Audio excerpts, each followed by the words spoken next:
Bienvenidos nuevamente a nuestro espacio Conversemos, en el cual estaremos dialogando con diferentes pastores de la Iglesia Evangélica Luterana de Colombia. En el día de hoy tenemos como invitado al pastor Sigifredo Buitrago. El pastor es licenciado en Teología de la Universidad Bautista de Cali, especialista en Psicología Clínica Pastoral y además de ello cuenta con un posgrado en Teología Práctica de la Escuela Luterana de Teología de Brasil. En la actualidad, el pastor Sigifredo se encuentra ejerciendo su ministerio en la Iglesia Evangélica Luterana El Redentor. Además, es obispo emérito de la Iglesia Evangélica Luterana de Colombia. Pastor, bienvenido a este espacio. Gracias, Jorge. Dios te bendiga. Cuénteme. Amén, pastor. Bendiciones. Pastor, como primera pregunta y de entrada, nos gustaría conocer un poco sobre cómo fue su proceso de llamamiento al ministerio y cómo ha vivido ese proceso durante estos años de trabajo con las comunidades. Gracias, es una excelente pregunta, porque amo mi ministerio. Yo nací en la Iglesia Luterana, Príncipe de Paz de Tunja, y ya de jovencito estaba enseñando a los niños en la escuela dominical. Después entonces fue líder de jóvenes en la misma iglesia en Tunja. Y me uní con los jóvenes de la UCU, Unidad Cristiana Universitaria, de la UPTC de Tunja. Entonces allí me gustó mucho el testificar en la universidad, testificar en las calles, testificar en los buses de Cristo Jesús. Y eso me motivó mucho al ministerio. Pero no había promoción realmente para pastores ni nada de eso. Y como a mí me gustaba la música, entonces le pregunté al pastor que estaba en ese tiempo, Aristarco Silva, le dije que si a los pastores les enseñaba música. Entonces dijo, sí, claro. Entonces en ese tiempo estaban yendo, los que estaban saliendo o los que habían salido, iban al seminario Habsburgo de México. Pero como se cerró ese seminario, entonces yo hice una petición a nivel nacional de que yo quería ir a estudiar. Entonces, en ese tiempo hicieron, ya no para México, sino para Cali, en el Seminario Bautista, o sea, lo que hoy es la Universidad Bautista de Cali. Y allí hice la licenciatura. Y pues gracias a Dios, el decano de allá, bueno, vio seguro talento en mí o don en mí, y me ofreció una beca para estudiar Psicología Clínica Pastoral. Y le doy gracias a Dios porque realmente no fue que alguien me dijo vaya, venga, sino como Dios me fue llamando y me fui por la música y allí estudié música, pero un día decidí o estudio música o estudio teología, pues no soy malo en los dos. Porque si voy a estudiar música, tengo que ser muy bueno en música. Y si voy a estudiar teología, tengo que ser muy bueno en teología. Entonces, dejé la música, me dediqué a la teología y me gustaba. La iglesia tenía una misión en Cali. Entonces iba a la misión y ahí hacía práctica. Y mientras íbamos hacia la misión, entonces cantaba en el bus con mi guitarra y hablaba de Jesús. ¿Cómo le parece? No, genial, pastor. Y justamente ahí usted mencionaba una palabra que ha sido muy vinculada al ejercicio de la iglesia evangélica en general en Colombia. Cómo se desarrollaron las iglesias evangélicas, han tenido un trabajo misionológico muy largo desde 1800, ¿cierto? Empezaron estos ejercicios. Y de mano de eso, de ese trabajo misionero, evidentemente enfrentado a diferentes contextos, ¿cierto? Políticos y religiosos que a veces no eran muy favorables para la iglesia evangélica, ¿cierto? Y usted debió haberlo vivido. ¿Cómo ha sido el trabajo con otras comunidades de fe, con otras experiencias de la iglesia evangélica para la construcción del sueño de Dios, del proyecto de Jesús en este país? Mira, Jorge, yo no viví la violencia, la vivieron mis abuelos, ¿no? Y ellos me contaron cómo la violencia político-religiosa. Entonces el Partido Conservador perseguía a los liberales, los liberales a los conservadores, la Iglesia Católica era del ala conservadora y la Iglesia Protestante se consideraba más de la ala liberal. Entonces así fue que en Tunja surgió también en medio de ese contexto la Iglesia Luterana y gracias a Dios mi abuela conoció del Evangelio por los misioneros que vinieron testificando de Cristo. No ofrecían nada, ni de mercados, ni nada de eso. Ofrecían la palabra de Dios. Y el cambio que Dios hacía en sus vidas hizo que mi abuela siguiera eso. Y ella, siendo católica, apostólica y romana, dejó su camándula, y cogió la Biblia. Y aprendió la Biblia de memoria. Aprendió a leer en la Biblia mi abuela. Entonces ella influyó mucho en mi vida espiritual, tanto como mi mamá, porque mi mamá era líder de los jóvenes en la iglesia luterana en Tunja, y a nivel nacional se llamaba los jóvenes de Castillo Fuerte. Entonces ella fue una de las líderes también. Mi tío también fue un líder, enseñó aquí en Chapinero, en Bogotá, enseñó en el colegio que tenía esta iglesia, aquí atrás. Y bueno, creo que tenía como ese llamado al ministerio, y entonces yo no conocía sino la iglesia luterana y la iglesia católica, pero cuando yo fui a Cali, a lo que hoy es la Universidad Bautista, me sorprendí que allá había menonitas, nazarenos,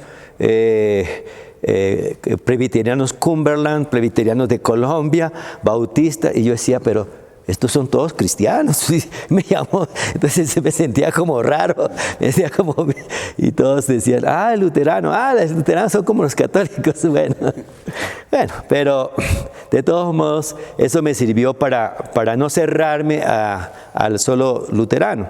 Y entonces ahí, como pues Dios me ha abierto puertas, allí me abrió muchas puertas. Fui a predicar a los jóvenes en la Nazarena, que yo decía, ¿será que son con pelo largo los nazarenos? Y fui a predicar allá, darles una charla a los jóvenes. Entonces después me invitaron a la presbiteriana, después me invitaron a la bautista, y lo que más me sorprendió es que en un pueblito del Valle, que se llama Jumbo, me invitaron a hacer una campaña evangelística. Entonces yo, bueno, nunca había ido a una campaña evangelística. Entonces, bueno, yo fui allá a ver qué era. Y entonces el pastor me dijo, bueno, después de predicar tiene que decir la gente, pase al frente, ¿quién quiere aceptar a Cristo? Bueno, esa no es costumbre nuestra. Entonces, yo no lo hice. El pastor, venga un momentico.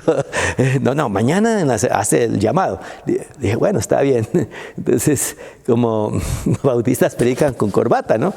Nosotros con cuello clerical. Entonces, ese como no había tanta gente esa noche, la primera noche. Entonces, la segunda noche fui sin corbata.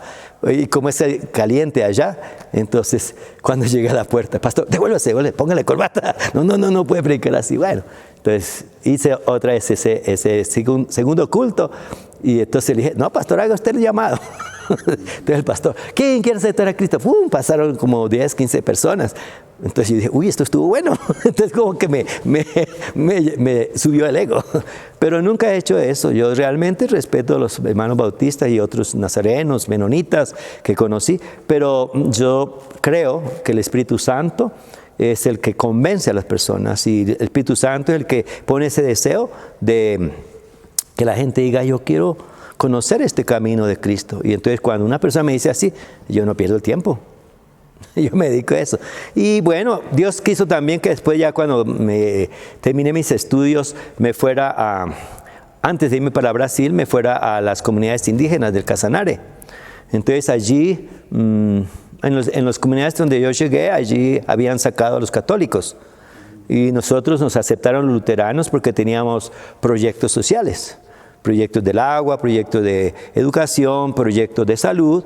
Y de hecho, cuando estuve en el llano, entonces también ahí colaboré haciendo un proyecto de educación en la misma iglesia, para una escuelita para los niños, y después un proyecto grande de un colegio agroindustrial, que cuando me vine, pues quedó el proyecto allá y se ejecutó, ¿cierto? Y ya me vine para Bogotá, y aquí estoy en Bogotá, y he colaborado así con otras comunidades evangélicas. Cuando me piden que le presten el templo, o me invitan a una charla. Aquí en la Universidad Javeriana, pues me invitaron, participé en un conversatorio, y también en como un grupo que se hizo que se llamaba la Sola Fe. Entonces querían también que los luteranos, que esa es nuestra columna teológica, Sola Fe, entonces compartiéramos. Y estuve ahí en la Javeriana también compartiendo eso. Y bueno, con otras iglesias, la iglesia menonita, la iglesia presbiteriana, pues así cuando me han invitado, pues voy y doy charlas. Eso podría ser como el trabajo intelectual. Sí, es muy interesante. Usted justamente hablaba de compartir el Evangelio, del Espíritu de Dios, cómo va moviendo a sus creyentes a poder compartir en comunidad.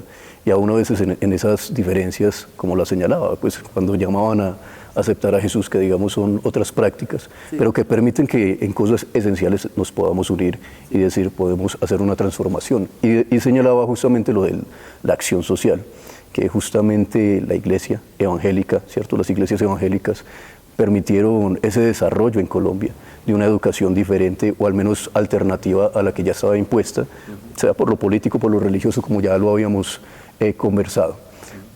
Dentro de eso usted señalaba este encuentro que tuvo con las comunidades indígenas. A mí me gustaría de pronto conocer un poco cómo es ese encuentro, de ir de pronto desde la ciudad o igual desde un lugar mucho más central del país a esas periferias o a esos sitios a veces olvidados. Eso es muy interesante saberlo porque gracias a Dios yo tuve un excelente profesor especializado en patrística. Él se llamó Vistus Pavasarts, es letón, ya está en el cielo con Dios. Y con él yo viajaba a trabajar en la parte evangelística o más bíblica con las comunidades indígenas, y él trabajaba con los ministerios de traducción.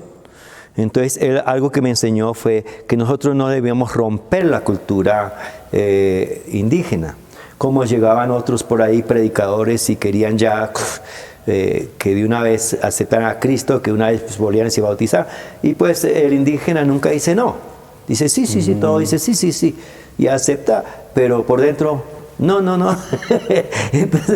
entonces el pastor Víctor, él me dijo, hay que ganar la confianza y saber cómo piensan ellos. Entonces, gracias a Dios me gané la confianza, tanto que todavía me llaman de las comunidades indígenas del Casanare. Allí hay 9 etnias: chiripos, guajibos, sálivas, cuivas, bueno, 9, ahorita no me recuerdo todos. Entonces, pues allí procuré conocer cómo piensan ellos, qué piensan de Dios, y así de lo conocido de ellos poder aportar de lo que yo comparto. Un ejemplo sencillo, un indígena me dijo que él quería que yo pidiera a Nacón que salud para su mamá. Y yo dije, ¿por qué? ¿Y por qué a mí? ¿Por qué no al chamán? Entonces él dijo, tú tienes, él dijo, tener espíritu bueno, tener espíritu bueno. Entonces, ir allá, el chamán no tener espíritu bueno. Y bueno, entonces le acepté, fui allá, oré por la señora, se mejoró, y bueno, ellos fueron cogiendo más confianza. Ya al venirme del llano, que no estuve más allá de misionero, pues aquí me buscaron los Kogi, especialmente una misionera luterana que trabaja con ellos por muchos años en traducción a los Kogi, y sabe el Kogi porque ella aprendió el Kogi, lleva 40 años allá con ellos. Me pidió el favor de que les ayudara por el conflicto armado. Entonces allá yo fui a la Sierra Nevada, y entonces arriba estaba los guerrillas, abajo estaban los paramilitares. Entonces ellos quedaron en el centro y algunos fueron desplazados. Entonces los desplazados vinieron aquí a hablar conmigo, también la misionera vino a hablar conmigo, y bueno, yo estaba de pastor aquí y después pasé de presidente a la iglesia como obispo, y entonces también colaboré para hacer un proyecto de comprar una finca allá e ir allá para, bueno, donde estuvieran más como protegidos, pero fue bien difícil porque uno quedaba abajo, estaban los paramilitares, arriba estaba la guerrilla, pero bueno, yo estuve con ellos allá y enseñando la palabra de Dios, pero con un traductor, porque yo no sé el idioma Kogi. Entonces, con un traductor, y allá estuve, siempre fui varias veces. Ahora no, porque ahora estoy aquí un poquito encerrado. Sí. Sí, la coyuntura nos tiene también además en ese encierro. Pero bueno, me gusta el trabajo. Y cuando quiero, si puedo ir allá, tengo las puertas abiertas. Okay. Pastor, yo lo noto muy feliz después de todos los años de servicio, ¿cierto? No, es que mi vida es el ministerio. Para mí no es trabajo, a mí es el aire que respiro y me da vida, servirle a la gente, enseñar la palabra de Dios, ¿cierto? Ahora precisamente estoy apoyando un grupo que trabaja en la universidad de jóvenes, CRUT se llama. Entonces hay un grupo que vaya, testifica a la universidad e invita a otros de las universidades. Entonces cuando invita a mí para darle unas charlas, voy y les doy una charla. ¿Cuándo fue que fuimos para los 500 años de Lutero, algo así, el año pasado, antepasado, ¿no? Que fuimos a dar unas charlas allá, di unas charlas también en la universidad pero ya de Lutero. Okay. Y por eso, pues, cuando Dios me abre esas puertas, yo me pongo feliz. ¿Sí? Entonces, ojalá que esta entrevista les sirva a algunas personas que están escuchando para que tomen en serio el ministerio. Y no vean el ministerio como, perdone lo que voy a decir, como esto de las mega iglesias, un negocio. Si usted lo ve como un negocio, Dios nunca te respalda. Tal vez el diablo sí, pero Dios no, porque Dios quiere es que uno vea el ministerio como un servicio a las personas, porque Jesús lo dijo así: yo vine no para ser servido, sino para servir. Y creo que te mandé unos textos de ese ayer. Bueno, entonces, y por eso me da felicidad. Bueno, y soy casado con una barranquillera, para que sepan, ¿cierto? Era la nutricionista de la clínica donde yo estudié. Sí, señor. Entonces, yo dije, yo lo voy a ganar para el Señor, y la gané para el Señor Sigifredo. Bueno, hijo, cuénteme, ¿qué más quieres que te comparta? De la mano de eso, me hacía pensar, inmediatamente rememoraba cuando justamente los discípulos preguntan, bueno, ¿quién se va a sentar más cerca del Padre? ¿Quién va a tener como una mejor posición? Y Jesús les dice, no, es que esto se trata de servir. Claro. El que quiera ser el primero, que sea el último. Finalmente se trata del servicio. Claro. Y ese llamado de pronto a quienes en ese momento sienten el llamado ministerial, el entender la vida del ministerio como un servicio, como una entrega al otro. Entonces, pues todo lo que nos ha narrado finalmente termina en eso, en el ejercicio de darse a los demás, darse al otro, en virtud del seguimiento de Cristo, del Evangelio. Y ya para finalizar, pastor, pues me gustaría, si tiene algún mensaje para nuestra comunidad en Colombia, la comunidad luterana, y también quienes nos ven, que le quiera dar. Bueno, gracias por esa oportunidad, es muy buena, no la voy a perder. Bueno, para todos los que vean este video, yo quiero decirles una cosa, especialmente los jóvenes, que si tienen llamado para ser pastores, tienen que tener un compromiso de servicio. Eso no es porque, yo quiero salir de allá del campo para estar en una licenciatura, y después cuando hace la licenciatura, no me gustó la teología, voy a ser abogado. ¿No? Entonces, no. Eso tiene que ser realmente ya verse desde la comunidad, que el joven le gusta enseñar a los niños, le gusta ser líder de jóvenes, le gusta ser diácono o diaconisa, ¿cierto? Si ya muestra eso, pues yo pienso que la comunidad debe apoyarle para que sea pastor, ¿cierto?